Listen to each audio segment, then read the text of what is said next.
Why, hello everybody, welcome, my name is Rubydung, welcome to today's episode. As you can see, I'm off in the middle of nowhere. Actually, I am at a key location, not a key location, but a notable location, because I have a project for today's episode involving the new updates. But it's going to require a little bit of work, so I hope you guys can stay with me a little bit here, because I'm over here at the village. This is a village that I found several episodes back when the villages were first added to the game. But this village is most notable for a couple of things. First off, there's like no villagers inside this town, except inside this one house, not that house, this house, there is precisely 2 villagers that have no possible escape. The only escape that could theoretically have been possible was them coming out to these fences and then like glitching through the fences or something. But I even put sand there so they couldn't go through. And the road barricaded the other end of the house. So there is no, even if I remove the sand, there is no legitimate way outside of this house. By the way, I just love this terrain on here. It looks so weird. There's just chunks scraping through everything. You can tell this area was not, this is an old area. But, yeah, I am wanting these villagers here because they added one villager trading to the game, so interested in doing some stuff with that. However, there is another thing that I'm more interested in getting these villagers back, because I've been doing some research on the wiki. Now, let me just put the camera here so you can see these villagers while I look over here at this. But, while I was doing some research, like I normally do, because I like to stay well-informed in the game, I don't like missing anything, I was doing some research, and I found something that I found very cool. If you go to the Minecraft wiki and look up Iron Golem, there is a couple of things that show up. The one that I'm most interested in was, if you go to the uses section under farming, there is a little, not a little, it's like 5 paragraphs, and I'm going to read some of this off to you guys so that way you guys can also hear this. In Minecraft V1.2.3, Iron Golem farms that were made in V1.2.2 or earlier appear not to work. This is most likely a change in the spawning condition. It is possible to make a fully automatic iron and rose farm by building a house, qualifications, in which villagers can spawn in an area is made in which only golems can spawn. Then a trap can be set to obtain the golems' drop items. Golems need a 2x2x2 block wide and 4 block high space. Qualifications. And they spawn in a 16x16x6 area. Qualifications. Extra qualifications. House should be made. No, wait, nope, that's a qualification. Okay.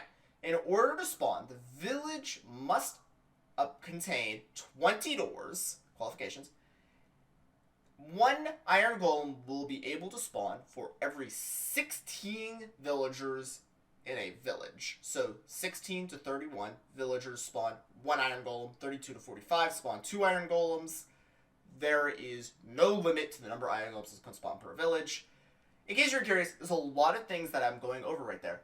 But the thing that's most notable, in case you weren't able to tell there, was with a couple of villagers, I am able to make an automatic iron farm, which I would say is probably the most important thing I could be making. So, it's time to break into this house after I sleep.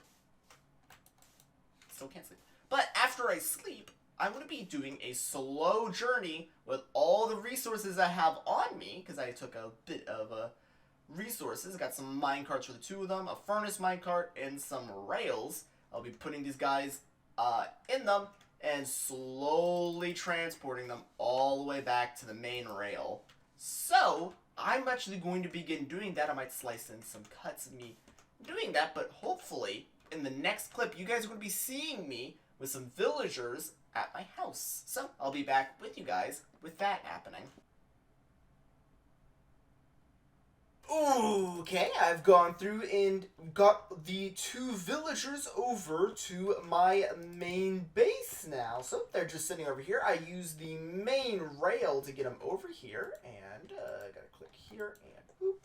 And scoot that over to the other side. I'm going to suffocate in the wall. But yeah, as you can see, they're both here now. I have blocked them in, so the rail is not usable while they're here. But I wasn't really using the rail anyways. I was mostly using the nether portal. This rail just kind of exists to exist at this point. It doesn't serve any purpose at this point anymore. But yeah, I now have these 2 villagers set up here.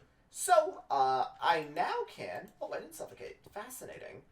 I can now begin designating where I would want to set up the actual farm. So, give me a second here as I pull up the statistics, so that way we can begin figuring that out together. And also let me clean up some stuff around here because, boy, I just came back from an adventure. So, alright, I've done some looking around, and it's time to go back to the Wall of Answers. Oh yeah, got a whole bunch of math for you guys this time for those interested. So, sit down, get some popcorn.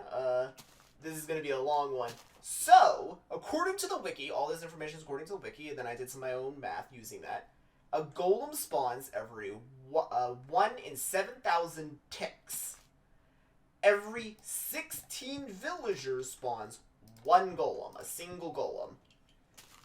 There is 1 villager for every 0.35 doors. So that would mean 3 villagers per a single door, or a household as it is deemed in the game. So, let's go back on the information we just got. Well, first off, what's a tick? Does it mean like a tick is in like the repeater tick? Well, no, because there's 3 different types of tick in game. There is a game tick, a block tick, and a redstone tick. So, according to the wiki, these 3 ticks, there is the game tick, which is 1 in every 20 seconds. There is a block tick, which occurs seemingly random. According to the actual wiki, it occurs on 80 blocks per chunk for every game tick. So, in itself, it already relies on the game tick. Then there's the redstone tick, which is 1 in every every 10th of a second, not every 20 seconds.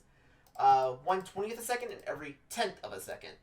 This is half of the game tick. But what's important here is we care about the actual game tick, because that is linked with actual in-game mechanics, not redstone components. Redstone components occur at half speed. So, with all this information we've just accumulated, we could actually create a formula to determine how big of an iron farm we're willing to go here. So, using all that information, let's link X to number of groups. That's going to be 16 villagers for golems. So this is going to be the number of villagers required in order to spawn a golem is going to be equal to X. D is going to be equal to the number of doors required. So for every villager's number of doors, we need a certain number of doors in order to spawn a golem. That's going to be 20. Next is going to be logs. That is going to be, I believe over 20 is number of doors. But yeah, obviously we need a number of doors to keep a villager population, so just remember that. Number of logs, that is going to be basically how many logs we need in order to craft all those doors, and M and S are going to be equal to their time relatives, aka minutes and seconds. So, all the way back down here, we have a handy-dandy formula of 7,000 divided by X divided by 20 divided by 60 equals minutes. That is the number of ticks that a golem chance has spawned divided by the villager group divided by the tick speed, in-game ticks, divided by 60. That's the number of seconds in a minute. So that will grant us the number of minutes. So if you don't want to calculate in minutes, you want to calculate in seconds, drop off that 60. It would be 7,000 divided by x divided by 20. However, this formula can be shortened by quite a bit. It can be shortened all the way down to 35 divided by 6x equals m. So, if you also were curious what the formula for seconds would be, that would be 350 divided by x. Simple as that equals seconds. The minutes kind of mulls that up because that random 6 is in there, so that's a bit annoying.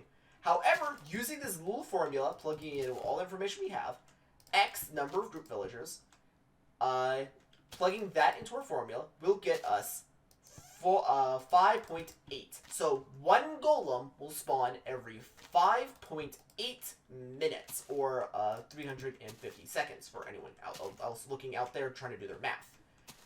So going from there, we will also get with a 2, so that's going to be 32 villagers. We're going to get one golem every 2.9. So that's already a big improvement of 5.8. The iron from the previous golem would already despawn by the time the next one spawns, so not that good.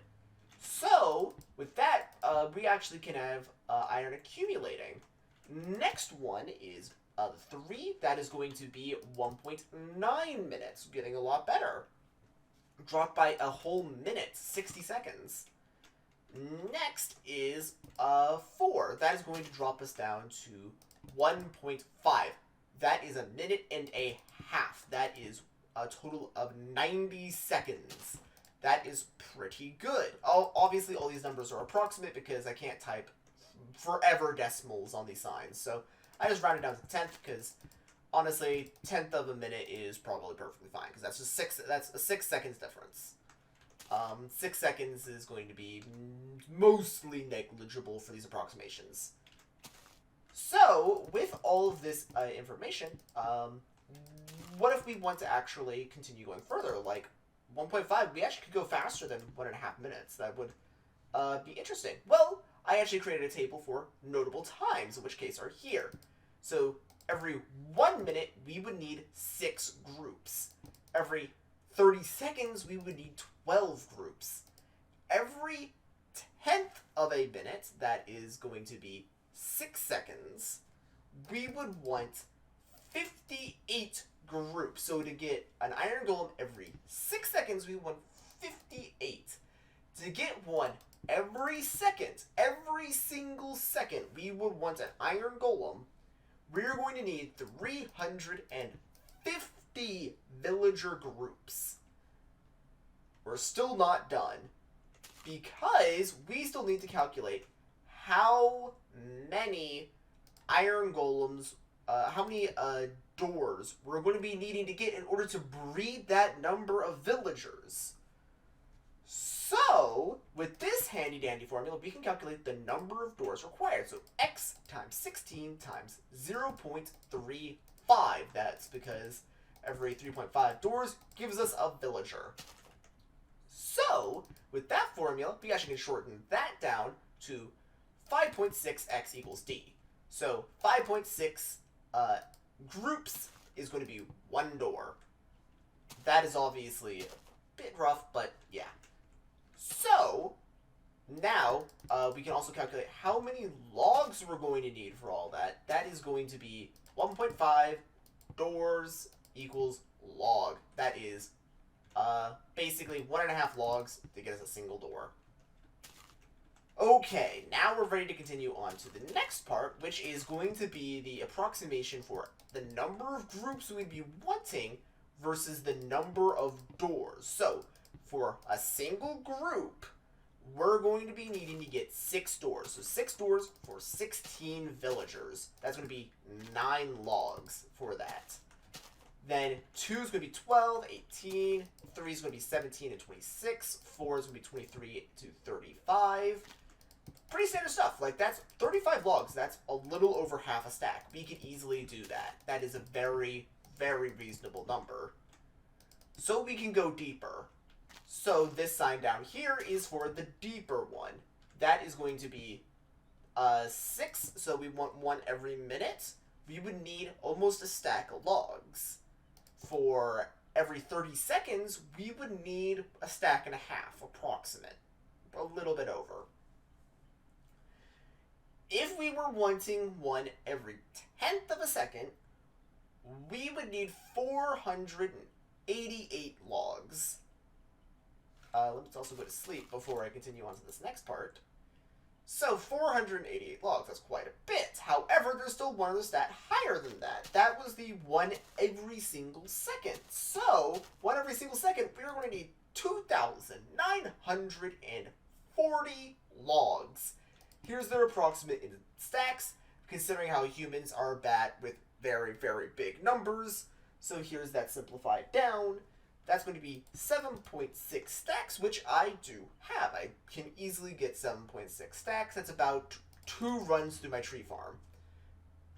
However, 45.9 stacks. I do have access to 45.9 stacks. However, it's going to be 1, all in birchwood, and 2, it's all going to be at the warehouse, because the warehouse is where I'm wanting to keep all my significant amount of woods since the last time I did the wall of answers. So, probably not going for 1 every second. That's a bit high. 1 every 10th of a second, still a bit high, but I actually might go for that. However, 1 every 30 seconds, this one right here, seems pretty good. That is quite a bit of doors, so it's going to be a bit annoying to place them all. But we can do that. That is a doable number. So, with this new information, I can begin breeding up villagers in order to do all that. So, I need to now create a villager breeding sanctum. So, where on earth do I build that? Well, I'm actually probably going to at least begin building the pathwork for that. Probably extending off of that. So there's that one window there. I actually kind of want to knock that window out and push that over to this island here and begin building about this island area. So this next part will actually be on my spawn islands, and I feel like pretty appropriate because, yeah, like we're going to be breeding villagers on the place that I started. So a whole bunch of other people will get to start where I did. It's a bit chummy, I know, but either way, I'm going to go get some slabs, and I'm going to tear out that window and begin building the bridge over. So I'll be back with you guys here in a second. Okay, I've gone through and put in the outline for where I'll be putting the actual main walkway leading into the main breeder, which will probably turn into the actual iron farm when I'm done breeding them. However, there is one thing I want to do before that. Oh, did I leave my bed down there? I did. That's disappointing. But before I do that, I actually kind of wanted to turn this area, you know, this little thing I built forever ago, into a bit of a hub, because I'm not using it, period, at all. So, I actually kind of want to rip out some of the sugarcane here, break this, and go back to tear out this sugarcane, obviously replace the dirt here, break these, break the sugarcane, break these. This is a lot bigger than I remember. Oh, okay, there it is. And break these, and boom! Just remove this sugarcane from the main aisle here, replace the... Why, hello everybody, welcome, my name is Rubydung, welcome to today's episode. As you can see, I'm off in the middle of nowhere. Actually, I am at a key location, not a key location, but a notable location, because I have a project for today's episode involving the new updates. But it's going to require a little bit of work, so I hope you guys can stay with me a little bit here, because I'm over here at the village. This is a village that I found several episodes back when the villages were first added to the game. But this village is most notable for a couple of things. First off, there's like no villagers inside this town, except inside this one house, not that house, this house, there is precisely 2 villagers that have no possible escape. The only escape that could theoretically have been possible was them coming out to these fences and then like glitching through the fences or something. But I even put sand there so they couldn't go through. And the road barricaded the other end of the house. So there is no, even if I remove the sand, there is no legitimate way outside of this house. By the way, I just love this terrain on here. It looks so weird. There's just chunks scraping through everything. You can tell this area was not, this is an old area. But, yeah, I am wanting these villagers here because they added one, villager trading to the game, so, interested in doing some stuff with that. However, there is another thing that I'm more interested in getting these villagers back because I've been doing some research on the wiki. Now, let me just put the camera here so you can see these villagers while I